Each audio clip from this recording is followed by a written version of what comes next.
ხოლო სამხედრო პოლიგონზე დასავლეთ ოპერატიული დაჯგუფების საარტილერიო სწავლება მიმდინარეობს, რომელიც 3 ეტაპადაა დაგეგმილი. პირველ ეტაპზე წვრთნაში ჩართულია მეორე საარტილერიო ბრიგადის რეაქტიული ბატარეა და მეორე ქვეითი ბრიგადის საარტილერიო ბატალიონი. მეორე ეტაპზე მესამე ქვეითი ბრიგადის არტილერისტები ჩაერთვებიან, ხოლო დასკვნით ეტაპზე წვრთნებს მეორე საარტილერიო ბრიგადა დამოუკიდებლად განახორციელებს. წვრთნების მიზანია ბატალიონის დონეზე ქვედანაყოფების საბრძოლო მომზადების შემოწმება. ორფოლოს პოლიგონზე სამხედროების მომზადება ნატოს სტანდარტების შესაბამისად ხორციელდება. საარტილერიო საველე სწავლებების დროს უსაფრთხოების ნორმები იქნება დაცული.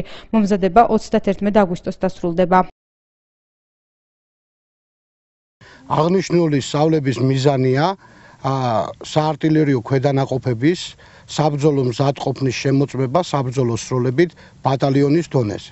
სამხედროების მომზადებით კმაყოფილი ვარ საერთო ჯამში, იყო პატარა ხარვეზები, რომელიც გამოსორდა და საერთო ჯამში აღნიშნულ სწავლებას ვაფასებ დადებითად. ასეთი ტიპის სწავლებები საარტილერიო ბატალიონს საშუალებას აძლევს მიიღოს ამოცანა განახორციელოს სწორი ტაქტიკური გადაადგილებები, მხარი დაუჭიროს სამანევრო ქვედანაყოფების ოპერაციებს, აგრეთვე დაამყაროს მართან კოორდინაცია და ბრძოლის დროს იყოს კოორდინირებული მოქმედება როგორც სამანევრო, ასევე საარტილერიო ქვედანაყოფებს შორის.